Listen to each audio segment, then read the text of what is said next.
Hello friends, in this video I'm going to tell you how you can create a brush frame in Canva. Right now, as you can see, we are into Canva and we have just selected the elements, right? And here in the elements I'm just searching for frame, right? And as you can see, there are lots of frame and we need to click on see all, and now we are just going to search for the brush frame. Okay, so here there are lots of brush frame. We can simply select any of the frame whatever we like, and now we are going to elements again, and here I'm just searching for a couple images. We are going to all, and here in the photos I have clicked on see all, and whatever the photo you like, you can also upload your image, right? So I have just simply dragged and dropped this image into this frame, right?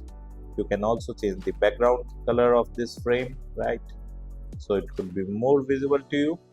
So in this manner you can simply add a brush frame into a Canva design, right? If you like this video, hit the like button and subscribe to our YouTube channel to watch more videos like this. Thank you. If you want to learn digital marketing for free, then subscribe Digital Bikana YouTube channel right now.